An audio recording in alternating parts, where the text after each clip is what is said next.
Okay, so if you look at the cervical part, the upper cervical part, versus the thoracic part, you see the gray matter is much thinner. And the whole spinal cord is thinner. This is what I mentioned before. There are more nerves going in and out in the cervical region and in the lumbar region in the thoracic region.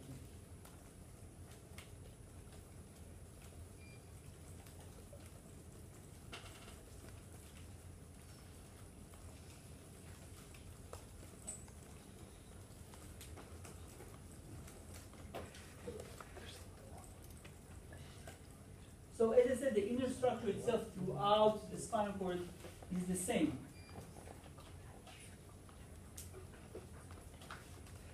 We have the sensory information, the sensory neuron going in from the ventral aspect. Sorry, of course, the dorsal aspect. Going to the posterior horn or the dorsal horn.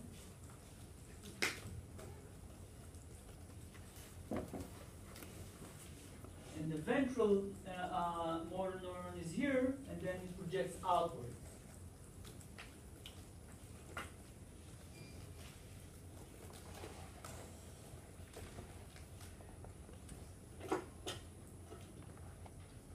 And the inner subdivision is almost always the same, in the sense that if you look at the outer layers, okay, this part and the upper part, these are the somatic motor and somatic sensory. Okay, the layers, the outer layers, okay, are the most ventral and the most dorsal. Will be the somatic layers, either motor or sensory. And the inner layer will be the visceral layers for the autonomic nervous system. Most of it is the sympathetic innervation, but also the lower part is the parasympathetic innervation.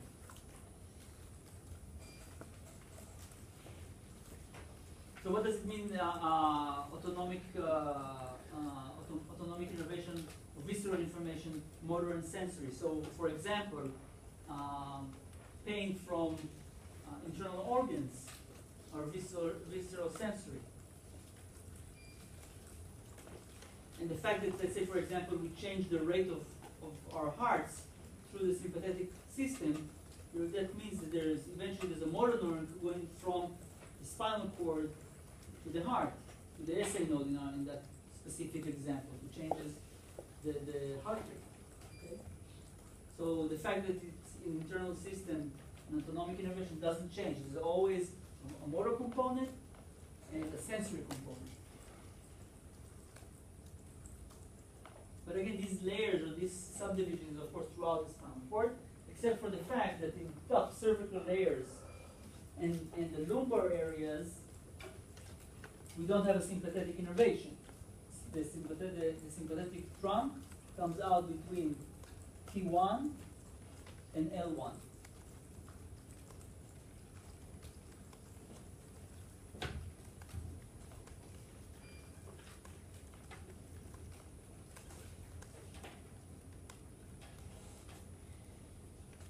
Okay, and you can see again different parts of the spinal cord. It looks a bit different, but always you have gray matter, white matter, and usually the way you look sort of at the butterfly, the sensory part, the dorsal sensory part is a bit more elongated, and the motor part and ventral part is a bit more round. So that's the way you can tell it apart if you look at the cross section. What is sensory, what is motor, what is ventral and dorsal.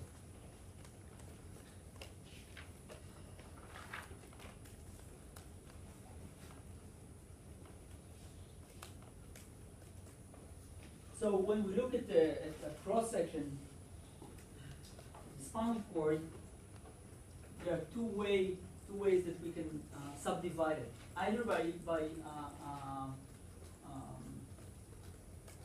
areas or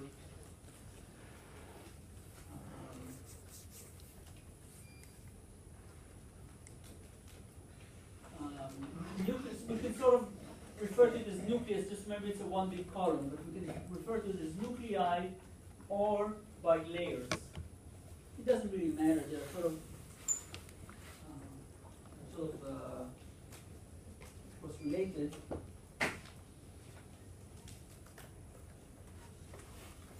So there are several areas we can discuss in a minute, the different parts, but you can see very nicely the blue ones are the sensory part, and the red sort of red ones are the motor part.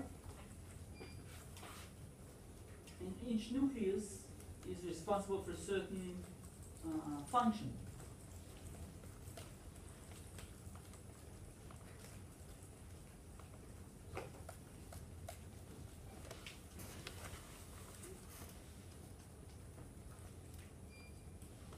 So just for example, if we talk about lamina 2 here, and the substantia gelatinosa up there, it's the same area.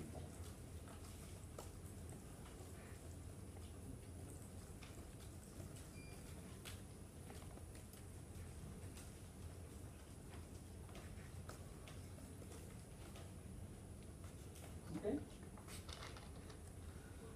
I'm going to mention some of the layers and their nuclei and their what they do, because each of these areas has a specific function. So starting from the back,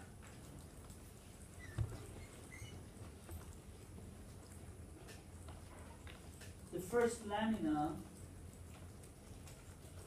which is also known as the marginal nuclei,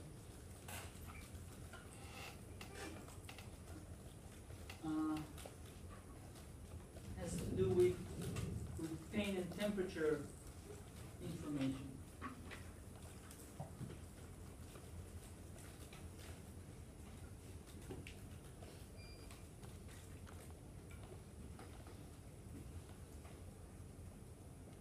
Second lamina, which is the substantia gelatinosa,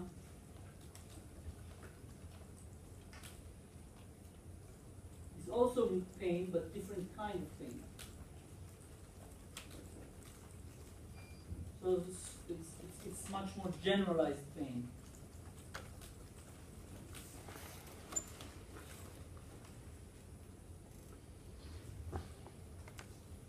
The third and fourth lamina, nucleus proprius, has to do with position and vibration.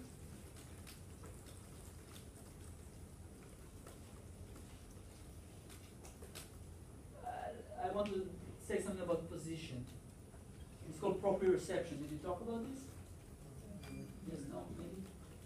So proprioception is of course the understanding of where we are at space. This has a conscious component and unconscious component.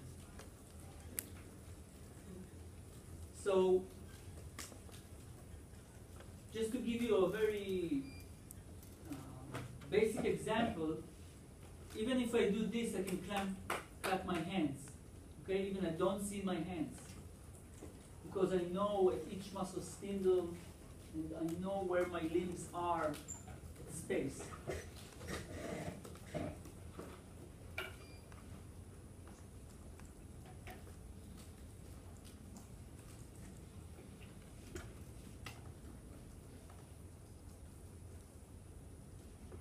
And of course, it's very, very important to, let's say, the fact that I'm standing up and I'm falling to one side or the other, is the fact that I know which muscles have this and that tension, and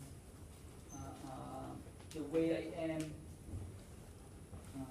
again, the muscles are, or the limbs are in space, spatially speaking. The fifth lamina, and also the sixth lamina, has to do with pain and reflex pain. Nociceptor is very sharp and pain that needs immediate attention, like you touch something warm, not warm, but hot. So the flexor reflex, you put something in your hand and your hand will fly up. That's a reflex. We'll discuss this later. But that is a very important part. You need immediately to remove the source of pain.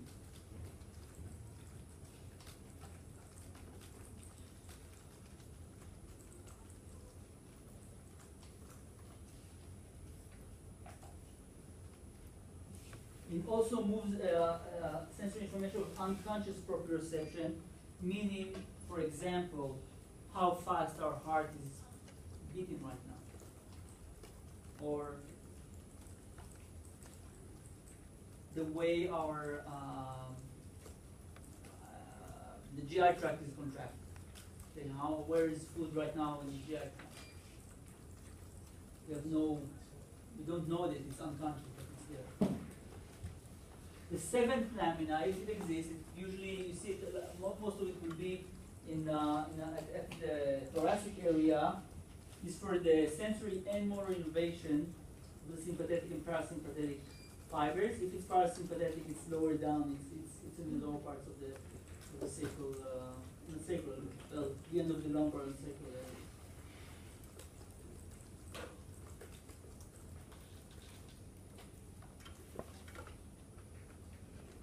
And finally, as we descend down, this area has to do with the motor innervation. I want to mention two special areas, two special nuclei that we have in the upper part and the lower part of the spinal cord. At the upper part, we have a special nucleus for the phrenic nerve, 3, 4, 5, remember? And in the lower part, we have another nuclei called onus. I think it's onus nuclei. And that goes to the external urethral and external anal sphincters.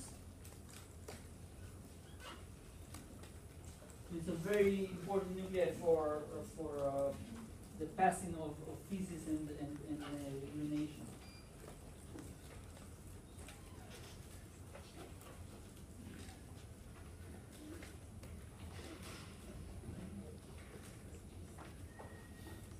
Okay. So this we discussed. So again, we can subdivide each of the horns into several subdivisions. And again, this will be continuous throughout the spinal cord, most of the spinal cord. So if we're talking about the ventral horn, for example,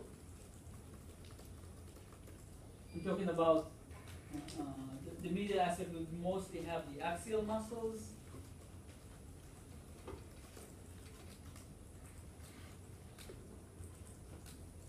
Okay, so if we're talking about this area, we have a medial, central, and sort of here lateral areas. And throughout the body, each of these areas are responsible for different set of muscles. This is just for the ventral horn, this slide? Yeah, the ventral horn has these three.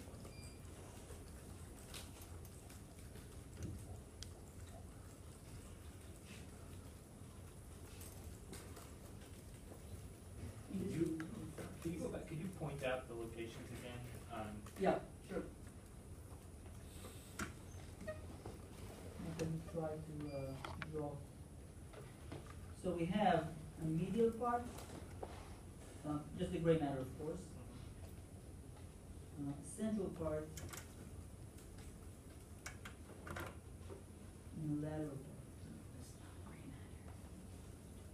It's gray matter. It's still in the gray matter. We haven't moved to the white matter. It's just gray matter. And these are where the neurons of the different muscles that will send their axons to the muscles themselves. Okay. What? Is the lamina also about the gray matter? Yeah. Everything is the gray matter. Okay. Everything is gray matter. We just discussed gray matter. We didn't go to the white matter yet. Okay, this we sort of discussed.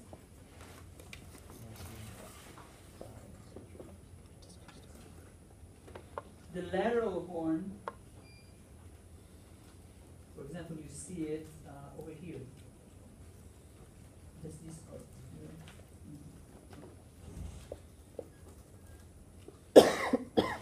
Okay, the lateral horn,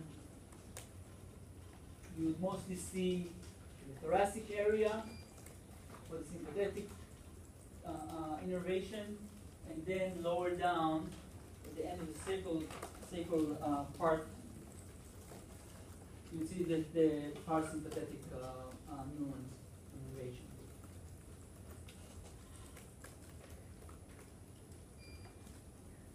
Let's follow the path of the motor area, and then the sensors, the motor neurons and the sensor neurons. Okay? We'll begin with the easiest part is the somatic neuron, which means it goes to one of our skeletal muscles. Okay. So it leaves the spinal cord to the ventral root and adjoins the entire spinal nerve.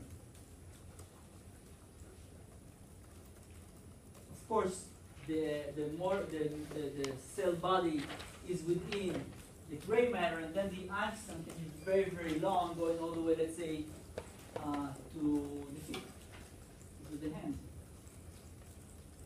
So actually, there are two possibilities. It could either go sort of, if you're thinking of the intercostal muscle, it could go anteriorly to the appendicular muscles, to the limbs, or we can go backwards. You see it as number 3 there, I think, to the back muscles.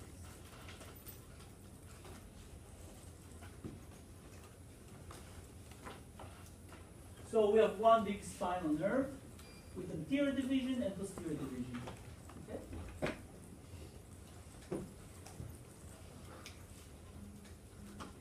That's easy.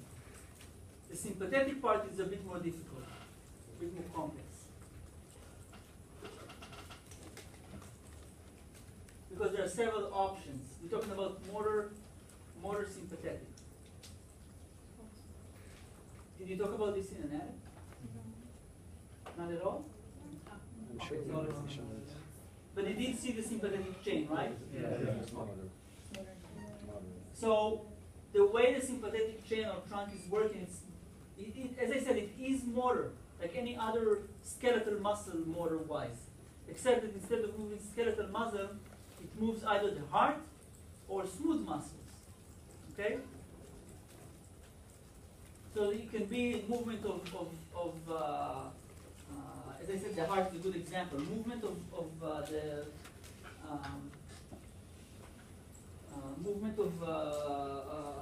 increased heart rate, for example. Okay.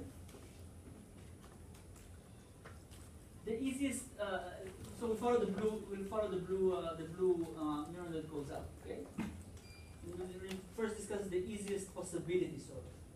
So it exits exactly like the regular motor neuron.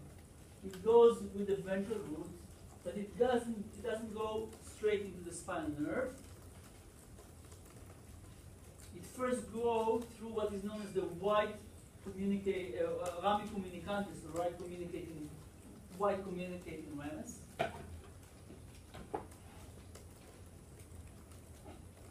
Okay, it's this part here, and this is the ganglion. Okay, that you saw, or maybe you saw, that sits on the thoracic wall, the posterior thoracic wall. It is a ganglion because there's a synapse there. Forget about this part here. I'm just talking about this now. So it goes out of the spinal cord through the white ramus and synapse in the sympathetic ganglion. From there, this possibility it goes back out to the gray ramus, joins the rest of the spinal nerve, like with the regular motor nerve. And from there, it goes several ways. For example, it goes to the skin to innervate the small skin muscles, the erector pili, the muscles that are right next to each hair or group of hair. Gives you the goosebump. Okay? Question? Yeah. Would that be somatic though? Or that It's be- not somatic. You cannot decide to have goosebumps. Okay? It's autonomic. And of course, because they are smooth muscle, the erector pili muscle is smooth muscle. That's the black arrow you're talking about, right? That's the where number 3 and number 4 are. So but that's just one possibility that I mentioned. It goes to the skin.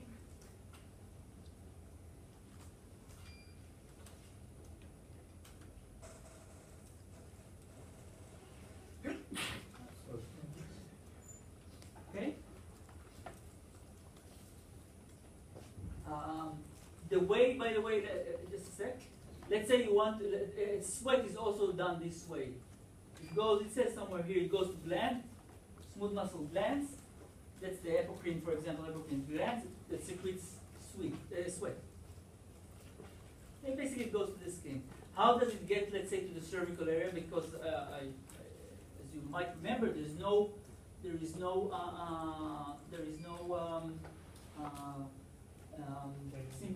ganglion. There's no ganglion, and there's no. As I said, the area where the nerves exit, the sympathetic nerves exit the spinal cord just from T1 to T12, L1, L2. It depends, a bit different from person to person. So how does it get to the upper and lower part? That's why you have the chain, and each ganglion is interconnected. So we get synapse here, sort of go up with the chain, and that there are 3 cervical ganglions. It might go through there without synapsing again and go out to the skin. Okay? So it will start here, ascend or descend, doesn't really matter. Ascend upwards, go through the ganglion without synapsing it, and then comes out to the skin, for example. It's another possibility. Either go straight where your target organ is, or go through the chain up or down. Okay? Another possibility is what we have here, this part.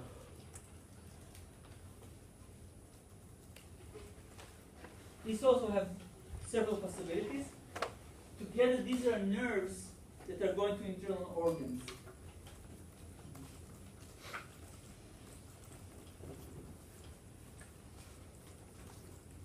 One possibility, we're looking at the blue line. We're looking at the blue line. It goes through the ganglion without synapsing, and then continues usually to an abdominal organ, and it would synapse around that organ, somewhere near that organ. For example, you have the abdominal aorta, and you have 3 trunks coming out of the abdominal aorta. Remember the cilia ganglion, superior, inferior, mesenteric. Around each of these blood vessels, we have a set of ganglions. For example, cilia ganglion. It will the sympathetic. These blue sympathetic fibers will synapse there, will become postsynaptic, and will go to an abdominal organ, the liver, the stomach, the pancreas, okay, things like that. So it goes through the ganglion without synapsing.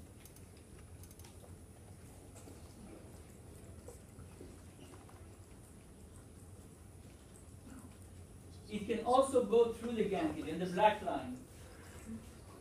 So the blue, there's a synapse here, and then it will continue postsynaptic into a target organ. Usually that's in the thoracic cavity, so heart and lungs.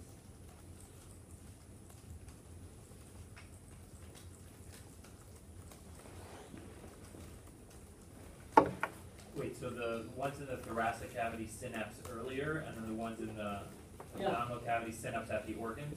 Yes, exactly. This is because there's no sympathetic chain sympathetic nerves originating at the lumbar area, just the thoracic area. So they need to descend down. This is what they know as the splanchnic nerves. The greater lesser least splanchnic nerves. I don't know if you remember. They go like this. There's some other possibilities, especially in the thorax, but we're not going to go into that if you don't understand. Not. But basically, some nerves will go up,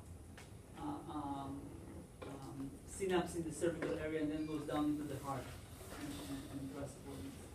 So that's the motor area. That's the motor possibilities. And it's very important to understand. It doesn't even matter the idea behind it. It doesn't matter if it's a somatic motor or visceral motor. The function is basically the same. You have eventually a neuron. If it's a motor neuron, a somatic motor, there's one. X can go into the target organ. It doesn't go through any synapse in the way. Just synapse on the muscle. If it's a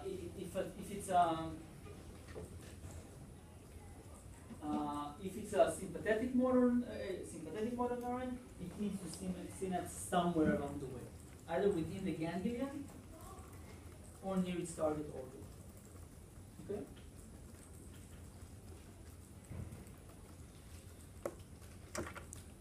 We'll start talking about the sensory innervation. We'll continue tomorrow.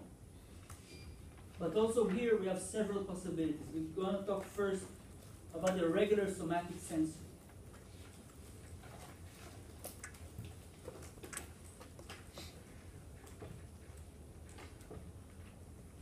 Here it's a bit less complicated, in a sense that as the nerve goes in, it doesn't matter if it's somatic or visceral, autonomic or not, it doesn't synapse until it enters the spinal cord. The dorsal root ganglion holds the cell body, but there's no synapse there. It's just a cell body. It's just a cell body. So it doesn't really matter. A nerve will go in. All of them go through I don't think, as far as I remember, there are no exception. All of them go through the cell body, sits in the dorsal root ganglion, and then they will synapse within the spinal cord. Of course, the difference is where do they synapse, where do they go, the outer layer or the inner layer, but it doesn't really matter. Again, the idea is the same.